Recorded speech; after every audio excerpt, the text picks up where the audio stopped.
Hey everybody, Joe Joseph here, and welcome to the Daily Sheeple News Update for Friday, October 7th, 2016. I want to start off tonight with something a little bit different. You know, the first 3 episodes of the Daily Sheeple News Update really had to do with some very serious things. World War III, the economy, marijuana, very serious. And now we're going to go in a different direction, at least to start off this segment. And this is something that I normally get into on a radio show I do on truthfrequencyradio.com with my good friends Kev Baker, Johnny Whistles, and Kenneth Webb and Scott Lopez, who are affectionately called the Woo Crew, on Freaky Friday. That's at 7 p.m. Eastern, 4 p.m. Pacific at truthfrequencyradio.com. You should check it out because we get into some very, very interesting stuff. And I want to start out tonight with this independent article. They're saying that tech billionaires are convinced that we live in a matrix and are secretly funding scientists to help break us out of it. Think for a second what they're doing with CERN. Now, if you don't know what CERN is all about and you start diving into it, it'll make the hairs on the back of your neck stand up. Now, a lot of people, oh, come on, it's just a particle accelerator. You know, they've been playing with those for years. Yeah, but this isn't your typical particle accelerator. And so they're like hell-bent on trying to break us out of the matrix. And I find this very interesting. So the Independent, Andy Griffin, is reporting. He says some of the world's richest and most powerful people are convinced that we are living in a computer simulation. And now they're trying to do something about it. At least 2 Silicon Valley tech billionaires are pouring money into efforts to break humans out of the simulation that they believe that we're living in. And this is according to a new report. Now, philosophers have long been concerned about how we can know that our own world isn't just a very believable simulation of a real one. But concern about that has become ever more active in recent years as computers and artificial intelligence have advanced. Now, I will say that there is a software program out there that's used by governments across the world and academia called the Sentient World Simulation. If you haven't heard about that, look it up. But what it is a supercomputer that basically runs a simulated planet Earth with 7 billion simulated people that they can then use to run simulations of things like, nuclear war, false flags, economic collapse, poisoning of the aquifers, and they can see what happens before it happens. Now, this technology isn't brand new. It's been around now for quite some time, at least the last 10 years. Sentient World Simulation. My good friend Tim Watts over at newsfocus.org brought that to my attention, and I was just blown away by it. So this kind of gives credence to this theory because if we, us measly humans, can go ahead and create a world with 7 billion simulated people running around a simulated Earth doing simulated things, then why can't we be simulations? You know, also, if you take a look from a quantum physics perspective, we do live in a construct. I can get more into that later. I do want to continue with this, though, because this just goes to show you where they're thinking and what they're screwing around with. Now, philosophers have long been concerned about how we can know that our world isn't just a very believable simulation of a real one, but concern about that has become ever more active in recent years as computers and artificial intelligence has advanced, especially the quantum computer, and I'll get into that in a second. That's led to some tech billionaires to speculate that the chances we're not living in a simulation is billions to 1. Even Bank of America analysts wrote last month that the chances we're living in a Matrix-style fictional world is as high as 50%. Stop there. What the hell is Bank of America figuring out that we live in a Matrix-style fictional world for? What advantage is there for them to figure out the probability of that? What's Bank of America's interest in this? You know, I could see like from a venture capital aspect, but what's there to be gained if we're just going to go and jump to another simulation or transfer our consciousness into another simulation. Now, it says that at least 2 billionaires are funding scientists in an effort to try and break us out of that simulation. I would wager to say there's probably a few more. But it isn't clear what form that work is taking. Well, I can give you a few hints as this progresses. Quote, many people in Silicon Valley have become obsessed with the simulation hypothesis, the argument that what we experience as reality is in fact fabricated in a computer. This writes the New Yorker's Tad Friend. 2 tech billionaires have gone so far as to secretly engage scientists to work on breaking us out of the simulation. The detail came from a New Yorker profile of Sam Altman, who runs Y Combinator, which helps develop tech companies. Mr. Friend didn't indicate whether Mr. Altman was one of those 2 or who those people might be. A number of prominent tech billionaires have discussed the idea of the simulation, including Elon Musk, who has used his fortune to fund potentially odd efforts in the past. He had come to this conclusion after a chat in a hot tub, because that's what most people do, sit in a hot tub and figure out that, wow, we live in a simulation. Where it was pointed out that computing technology had advanced so quickly that at some point in the future, it will become indistinguishable from real life. And if it does, there's no reason to think that it hadn't been done already, and that's what we're currently living through. Now, I'm going to stop there for a second, and I want to invite everybody to check out this video that's on YouTube. It's called Mandela Effect, Quantum Computing, Artificial Intelligence is Here. And I will have this link posted in the video description. Now, why this is so important is because the speaker at this particular TED conference is Geordie Rose. Geordie Rose is the founder of D-Wave. D-Wave is the manufacturer of the 4096 adiabatic quantum computer. So if you have the opportunity to stand next to one of these machines, it feels like an altar to an alien god. They really are impressive machines. And that's very significant because the D-Wave is the very quantum computer that runs CERN and is also at Google, and NASA also has a D-Wave. And these D-Waves have been moving up as far as power is concerned and capability very quickly. And he gets into some very, very interesting things in this speech that he gives. And I will tell you this right now, that this speech will definitely change the way you think about whether or not CERN or quantum computers are dangerous to our current reality. Now, at 13 minutes and 28 seconds, he says parallel universes.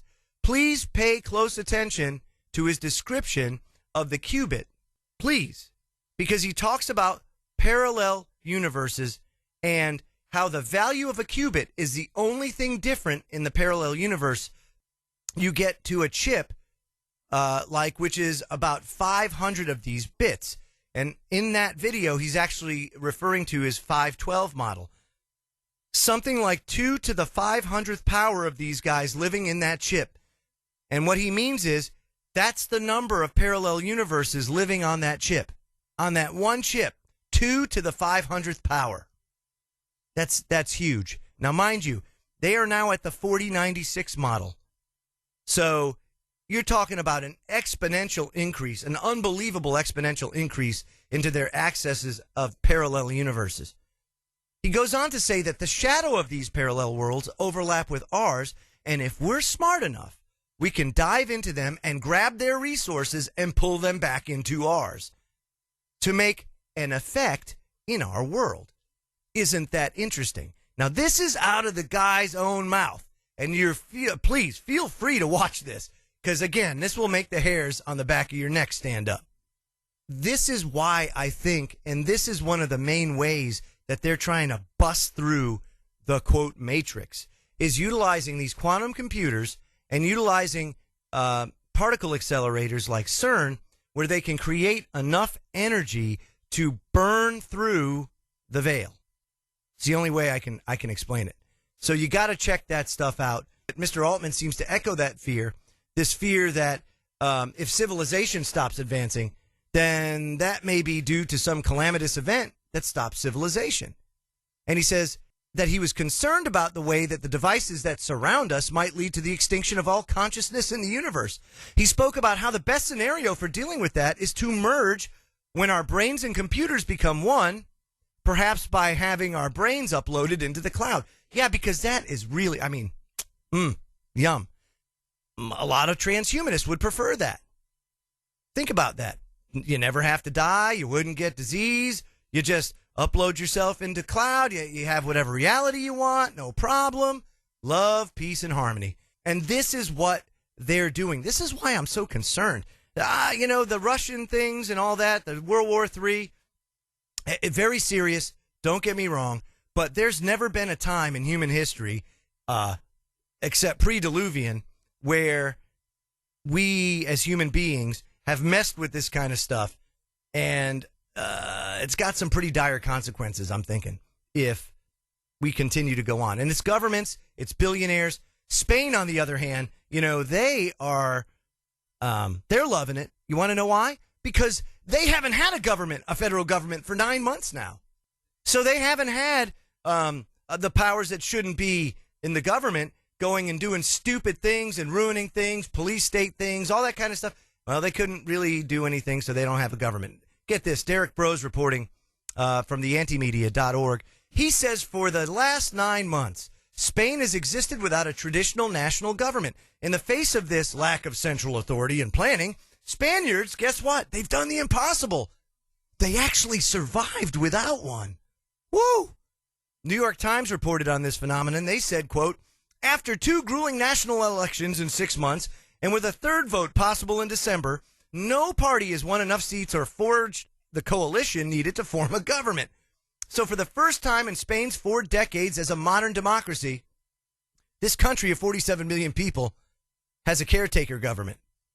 Spanish politicians warned the people that allowed the national government to fade away could have disastrous effects. Oh no. However, the New York Times noted, the crisis seems to have offered a glimpse of life.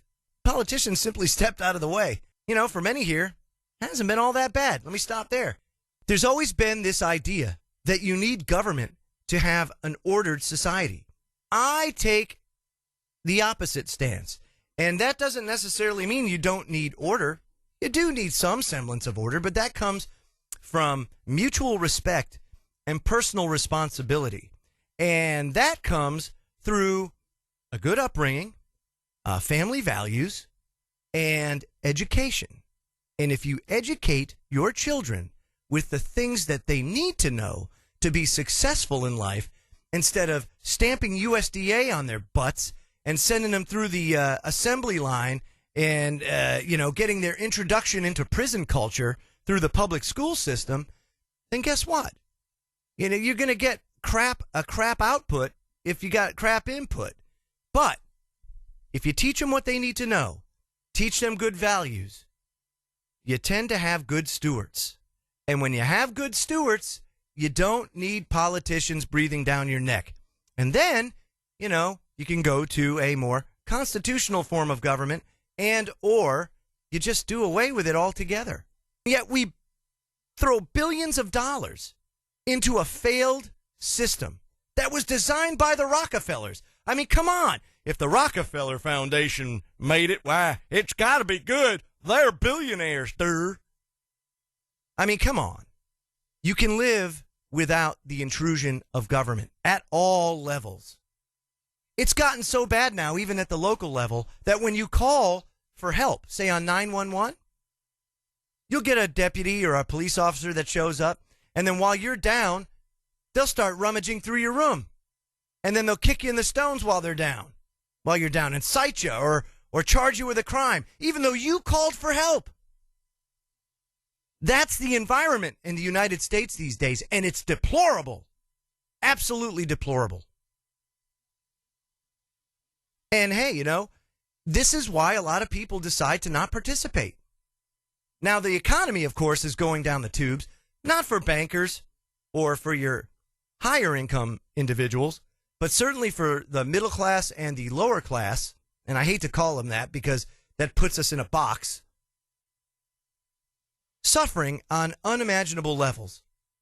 And I thought that this was very relevant.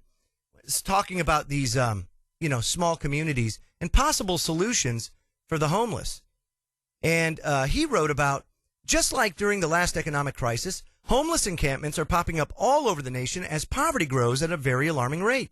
According to the Department of Housing and Urban Development, more than 500,000 people are homeless in America right now, but that figure is increasing day by day. And it's not just adults that we're talking about. It's been reported that the number of homeless children in this country has risen by 60% since the last recession alone. That's 2008. And Poverty USA says that a total of 1.6 million children slept either in a homeless shelter or in some other form of emergency housing at some point last year. And yes, the stock market may have been experiencing a temporary boom for the last couple of years, but for those on the low end of the economic scale, everything's just continued to deteriorate. And I'll post the link to this down in the description box. But he lists some of the tent cities that are out there right now that these homeless people live at. And the problem is these cities are pushing back and saying, no, you can't live here. You can't live here. Well, if they can't live on private property and they can't live on public property, then where can they live? There has to be a solution to this. While we're gallivanting all over the world doing our empire impersonation, we could be building micro houses and putting up shelter or cities for these people to be able to rehabilitate, to get their lives straightened out. I mean, it is gut-wrenching to have to go through something like this. And I know many people have gone through things like this, and there are going to be many more as time goes on. Because, folks, don't think for a second that they're not going to flip the switch on this economy, either before the election or right after the election, especially if Trump gets in. It's going to be like the booby prize for Trump that he's going to have to work his way out of. I mean, it is what it is. It's bubble-a-palooza. So this is the problem. People don't want to deal with the human feces, the needle, the crime, and the problems that homeless people often bring with them. So the instinct is often to kick them out and send them away. But that doesn't fix the problem. It just passes it on to somebody else. And this new economic downturn is going to continue to accelerate, and the homeless boom is going to spiral out of control.